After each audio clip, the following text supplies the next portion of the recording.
La madrugada del 20 de mayo de 2025, Ciudad de México, despertó con el eco de disparos que rompieron la quietud de Calzada de Tlalpan. A las 2:17 a.m., dos cuerpos quedaron tendidos sobre el asfalto: Jimena Guzmán, secretaria particular, y José Muñoz, coordinador de asesores de la jefa de gobierno, Clara Brugada. Ambos eran piezas clave en la estrategia de seguridad y desarrollo social de la capital. La noticia corrió como fuego entre pólvora. No era un asalto cualquiera ni un acto de violencia al azar. Aquello olía a mensaje, a advertencia, a algo más turbio y profundamente calculado. Los primeros reportes oficiales hablaban de un ataque directo, pero sin indicios claros. Las autoridades prometieron una investigación a fondo, mientras la prensa llenaba sus portadas de especulaciones. Sin embargo, algo no cuadraba. Las imágenes del lugar mostraban inconsistencias. Cámaras que deberían estar activas, misteriosamente apagadas. Casquillos que no coincidían con los testimonios de los pocos testigos que se atrevieron a hablar. Antes de seguir contándote esta historia que te dejará sin aliento y que expone lo que el poder intenta ocultar, suscríbete al canal y activa la campanita. Aquí revelamos las verdades que otros prefieren callar.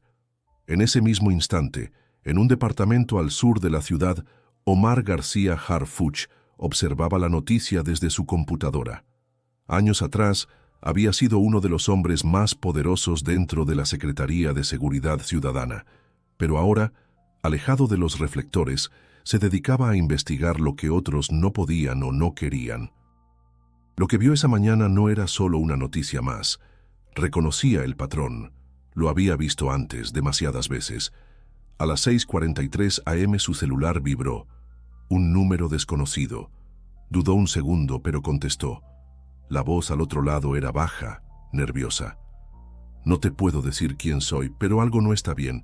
Manipularon la escena, sacaron cosas, cambiaron otras. Tienes que verlo tú mismo, Harfuch. La llamada se cortó. Ni un nombre ni un número que rastrear.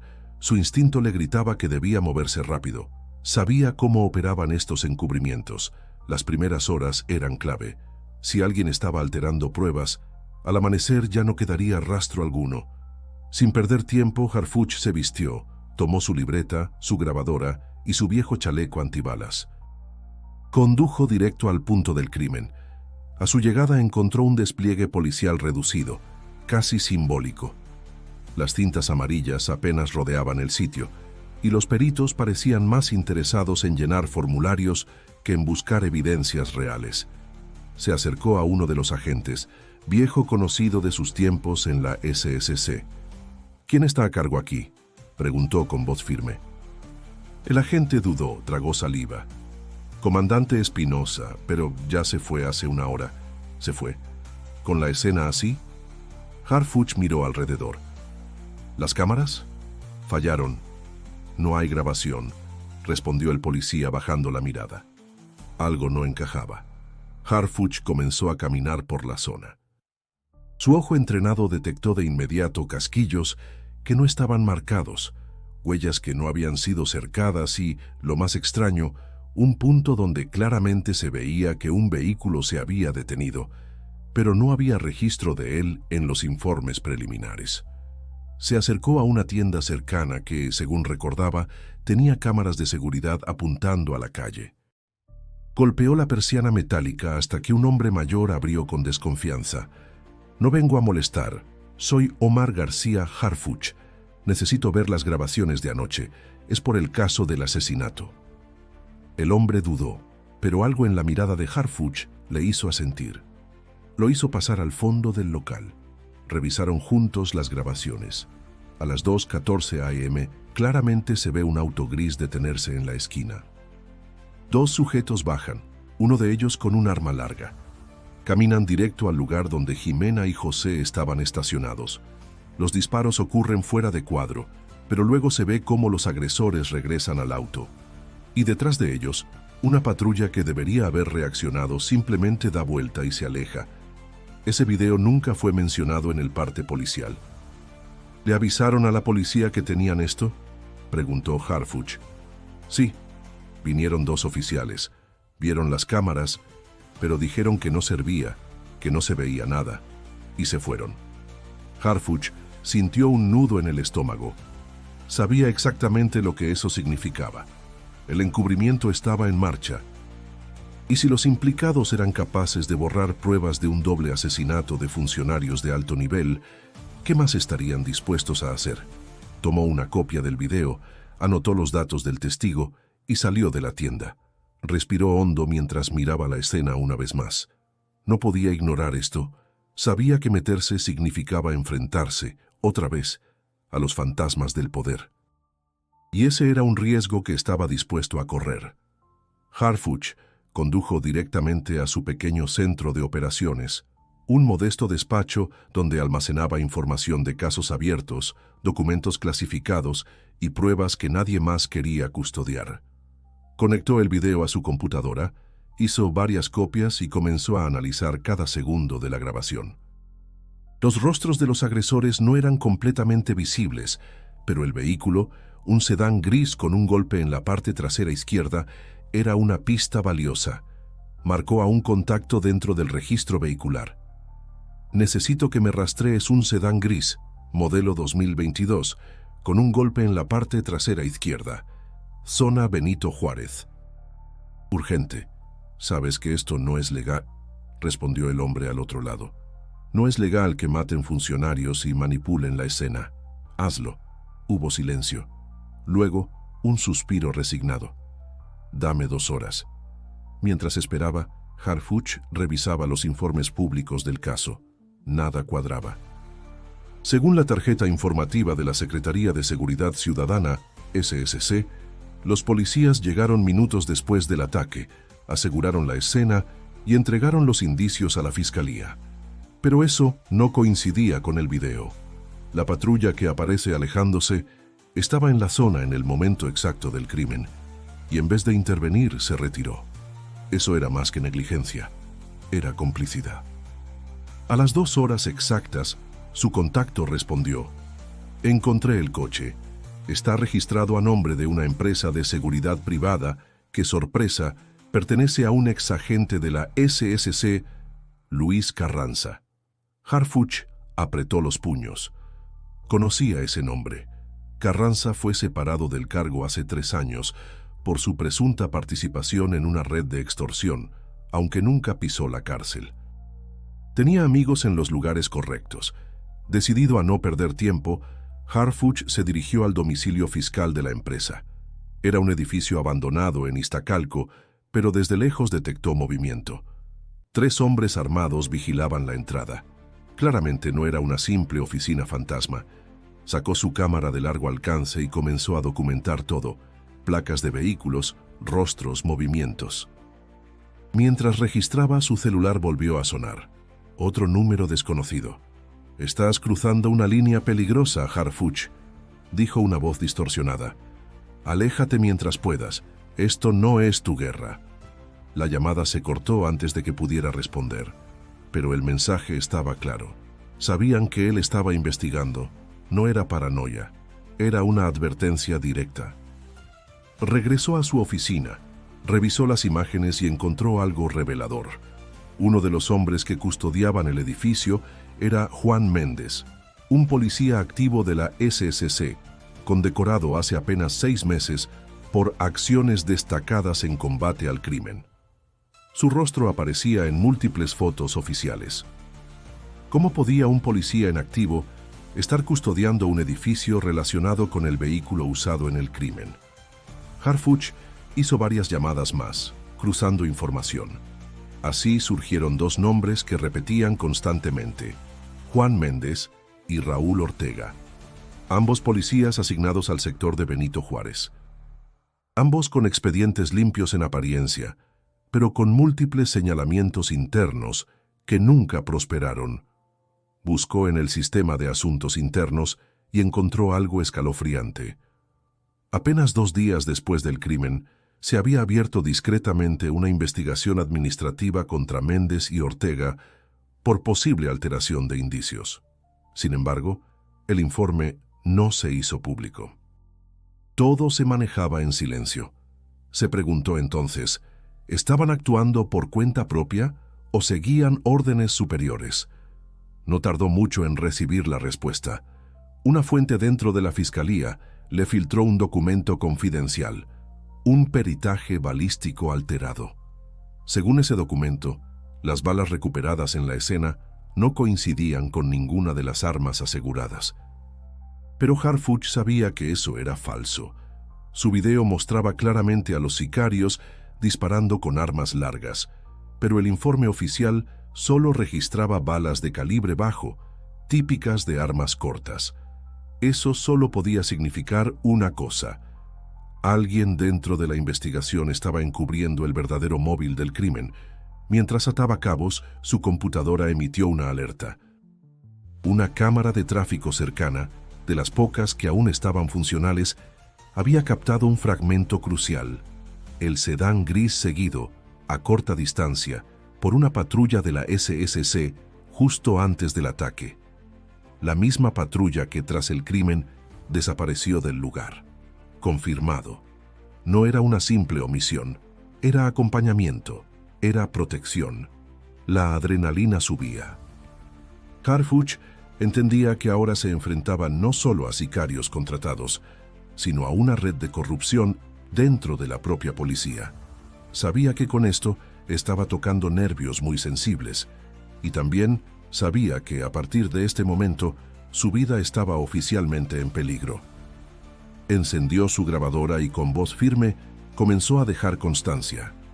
Si algo me pasa, que quede claro. Los responsables están dentro de la Secretaría de Seguridad Ciudadana. Los nombres son Juan Méndez y Raúl Ortega. Y esto va más arriba. Cerró los ojos por un instante. Respiró hondo.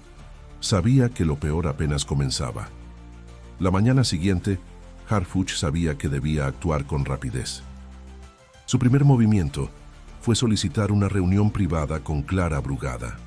Aunque desde que dejó su cargo no mantenía contacto frecuente con la jefa de gobierno, sabía que este asunto era demasiado grave como para dejarlo en manos de burócratas o fiscales corruptos. El encuentro se dio en el antiguo palacio del ayuntamiento. Clara lo recibió con el rostro pálido, los ojos hinchados de una mezcla de rabia y angustia. «Dime que no es cierto», susurró antes de que Harfuch pudiera decir palabra. Él colocó sobre la mesa una memoria USB. «Míralo tú misma». Durante los siguientes minutos, la máxima autoridad de la ciudad observó en silencio las grabaciones, las fotos y los documentos. A cada imagen apretaba más los labios, hasta que finalmente golpeó la mesa con fuerza. Maldita sea, sabía que había algo raro. Siempre sospeché de Espinosa, pero no pensé que fuera tan lejos. Harfuch respiró hondo.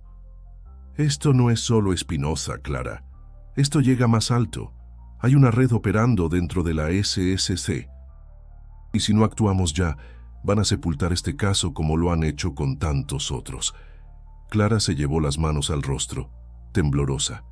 Si esto se filtra, es un escándalo nacional. Pero si no se filtra, es una traición a Jimena y José. En ese instante, comprendieron que estaban atrapados entre dos fuegos: proteger la estabilidad política o destapar la podredumbre institucional.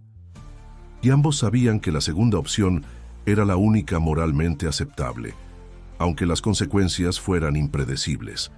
Mientras tanto, Harfuch recibió una llamada de su contacto en asuntos internos. «Omar, te tengo que decir algo. El expediente contra Méndez y Ortega, alguien lo acaba de cerrar.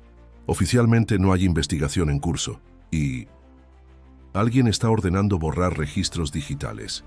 Harfuch apretó la mandíbula. «Sácame copias de todo, lo que puedas, ahora». No pasó ni media hora antes de que la amenaza se hiciera tangible. Mientras se dirigía de vuelta a su oficina, notó que una motocicleta lo seguía. Intentó despistarlo tomando rutas alternas, pero el vehículo no se despegaba. En una esquina, el motociclista aceleró y se emparejó a su lado. De la chaqueta sacó una pistola. Harfuch reaccionó por puro instinto. Giró bruscamente hacia la derecha, chocando contra un poste de luz. El disparo se perdió en el aire. El motociclista, desestabilizado, derrapó y cayó. Harfuch salió del auto tambaleando, sacó su propia arma y apuntó. «¡Tira el arma, malnacido!». El atacante, herido, soltó la pistola.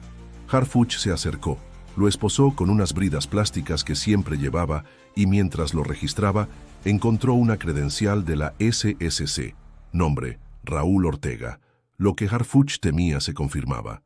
Uno de los propios policías involucrados en la manipulación del caso intentaba eliminarlo. Llamó de inmediato a Clara. «Tengo a Ortega. Vivo. Dios santo, atráelo, pero no al Ministerio Público. Aquí al ayuntamiento. Aquí está seguro».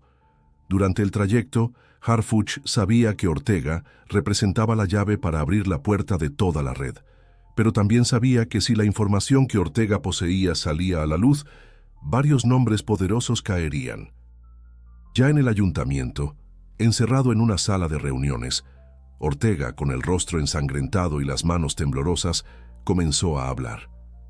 «No entienden. Esto viene de más arriba. Nosotros solo seguimos órdenes». «¿De quién?», rugió Harfuch. Ortega dudó. Miró a Clara. Bajó la voz. «Del subsecretario y del propio director operativo de la SSC. Ellos nos dijeron qué hacer. Que sacáramos las balas reales, que pusiéramos otras, que apagáramos las cámaras, que hiciéramos ver que fue un asalto común». Clara se llevó la mano al pecho. «Malditos. Con razón todo parecía tan limpio». Pero lo que dijo después lo celó por completo. «No era un mensaje cualquiera, era para ti, jefa», murmuró Ortega mirando a Clara. «Querían que entendieras que o cooperabas o te pasaba lo mismo». Harfuch sintió como si el aire se le escapara del pecho. Lo que parecía ser un asesinato político encubierto, en realidad, era una amenaza directa contra la propia jefa de gobierno, un intento descarado de someter al poder democrático bajo los designios de la corrupción y las mafias incrustadas en la seguridad pública. «¿Y quién dio la orden final?», insistió Harfuch. Ortega tragó saliva, miró hacia abajo y soltó. «Hernández, el subsecretario, pero todos lo saben, todos. No se mueve nada sin que él lo sepa». Las piezas encajaban. El rompecabezas comenzaba a revelar su imagen completa, pero Harfuch sabía que lo que tenían aún no era suficiente para garantizar justicia. Necesitaban exponerlo y hacerlo de una manera que nadie pudiera ignorar ni enterrar. Y el reloj corría en su contra. Harfuch no podía perder ni un segundo. Sabía que mantener a Ortega con vida y seguro era tan importante como lo que venía a continuación: hacer pública la verdad. El poder de los medios era su única arma contra una maquinaria institucional diseñada para encubrir, distorsionar y borrar la realidad. Mientras Clara gestionaba que Ortega fuera resguardado en un área secreta del ayuntamiento, Harfuch contactó a Mariana Rivas, periodista de un medio independiente que en varias ocasiones había destapado escándalos de corrupción en la capital. «Mariana, tengo una bomba, pero esto no puede salir a medias, tiene que ser todo o nada». «¿Es sobre lo de Jimena y José?», preguntó ella conteniendo la respiración. «Sí, y es peor de lo que imaginas. Tengo videos, audios, documentos y un testigo directo que señala a mandos de la SSC. Voy para allá». En menos de 40 minutos, Mariana llegó con su camarógrafo y su laptop. Durante 3 horas revisaron todo. Cada imagen, cada audio, cada testimonio. Cuando terminó, Mariana levantó la mirada, pálida. «Esto va a incendiar la ciudad. Eso es lo que buscan, que tengamos miedo. Pero si tú lo publicas y yo salgo a hablar, ya no podrán callarnos». Esa misma noche, el portal Verdad Capitalina lanzó el reportaje más explosivo en años. Manipulación, encubrimiento y asesinato. Así operan redes de corrupción dentro de la SSC. El caso de Jimena y José no es un crimen común. Es una advertencia al gobierno y a la ciudadanía. El reportaje incluía los videos donde se veía la patrulla escoltando al auto de los sicarios, las grabaciones del testimonio de Ortega, las pruebas de cómo se manipularon los casquillos y cómo apagaron las cámaras. todo, sin filtros, sin concesiones. La reacción fue inmediata. Las redes sociales estallaron. Las etiquetas Justicia para Ximena y José y Corrupción en la SSC se volvieron tendencia mundial en cuestión de minutos. Las calles se llenaron de ciudadanos furiosos exigiendo la renuncia inmediata del subsecretario Hernández y de toda la cúpula de la SSC. Clara Brugada no tuvo más opción que salir en conferencia de prensa. Con el rostro serio y la voz firme anunció: a partir de este momento, quedan suspendidos de sus funciones todos los mandos señalados en la investigación independiente encabezada por Omar García Harfuch. Se abre una investigación penal y administrativa en contra del subsecretario de Operaciones, el director operativo y todos los involucrados. No permitiremos que la corrupción se apodere de nuestra ciudad. La SSC, acorralada, intentó defenderse. Emitieron un comunicado donde aseguraban que todo era una campaña de desinformación y que las pruebas eran parciales y manipuladas. Pero nadie les creyó. El peso de las evidencias era apabullante. Las cosas no quedaron ahí. Esa misma noche, Harfuch recibió un mensaje anónimo. Una foto. Su propio rostro marcado con una cruz roja, acompañado de un texto corto y directo. No te vamos a perdonar esto. Es tu sentencia. Por primera vez en años, sintió que su vida pendía de un hilo más delgado que nunca. Sabía que habían puesto precio a su cabeza, que si seguía ya no habría marcha atrás. Pero también sabía que no podía detenerse. A la mañana siguiente, mientras el país entero discutía el escándalo, Harfuch recibió otra llamada que lo heló hasta los huesos. Omar, tenemos un problema. Ortega desapareció. El custodio asignado apareció muerto. Se lo llevaron. Su corazón casi se detuvo. ¿Cómo diablos pasó eso? Estaba bajo resguardo del ayuntamiento. No sabemos. Entraron con claves internas. Fue alguien de dentro. Esto es más grande de lo que pensamos. La posibilidad de que Ortega fuera silenciado era real y aterradora. Y si eso pasaba, la principal prueba viva que sostenía toda la acusación se perdería. Lo peor era que ya no sabían en quién confiar. La corrupción no era una simple red, era un cáncer metastásico que había contaminado cada rincón de las instituciones. A pesar de todo, Harfuch no estaba dispuesto a retroceder.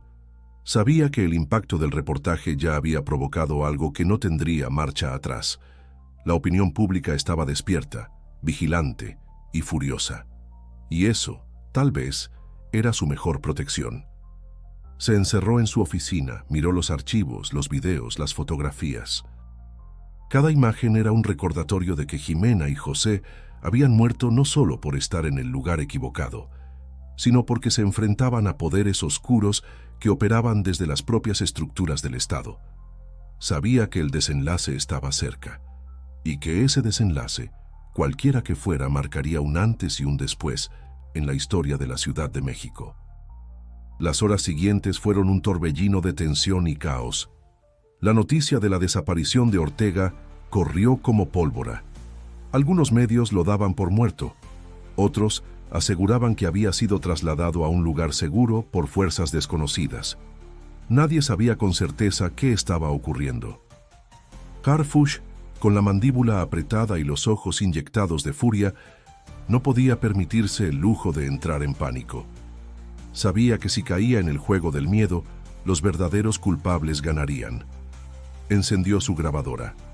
Si escuchas esto, significa que la corrupción que estamos enfrentando ha logrado silenciar a una persona más. Pero que quede claro, no me voy a detener. En paralelo, Clara Brugada convocó de urgencia al Gabinete de Seguridad. La presión pública era insoportable. Miles de personas marchaban hacia el Zócalo exigiendo renuncias, cárcel y justicia. Pancartas con los rostros de Ximena y José inundaban las calles acompañadas de gritos de indignación. No más impunidad, no más corrupción en la SSC. Justicia ya. En medio de esa vorágine, un giro inesperado ocurrió. Un video comenzó a circular en redes sociales. Era Ortega, visiblemente golpeado, con el rostro ensangrentado, pero vivo. Miraba directamente a la cámara. Si estás viendo esto, es porque lograron sacarme de donde estaba. Quiero dejar claro que si me matan fue por lo que sé.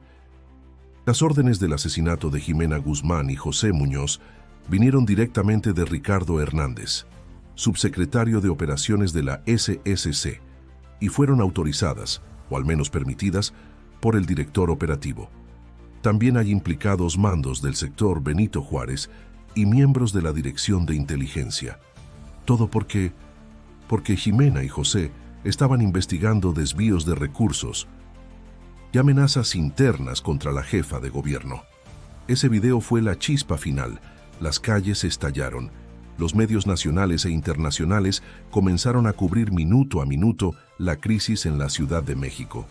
El presidente de la República solicitó de manera urgente un informe completo del caso y ordenó a la Fiscalía General de la República intervenir directamente. Horas después, la Fiscalía giró órdenes de aprehensión contra Ricardo Hernández y otros 7 altos mandos. Fueron capturados al intentar huir por carretera hacia Querétaro. Las imágenes de sus detenciones, esposados, cabizbajos y custodiados por elementos federales, dieron la vuelta al país. La SSC quedó descabezada. En cuestión de 48 horas, más de 30 funcionarios fueron suspendidos o detenidos. Se destapó no solo el encubrimiento del asesinato de Jimena y José, sino también una red de extorsiones, desvío de recursos y protección a células criminales que operaban desde dentro de la policía. Las familias de Jimena y José, entre lágrimas, declararon frente a la prensa: "No nos devuelven a nuestros hijos, pero al menos hoy sabemos que su lucha no fue en vano". En el Zócalo, una multitud se reunió en un acto simbólico. Velas, flores y miles de voces coreaban al unísono: "Justicia, justicia, justicia". Harfuch, desde la distancia, observaba.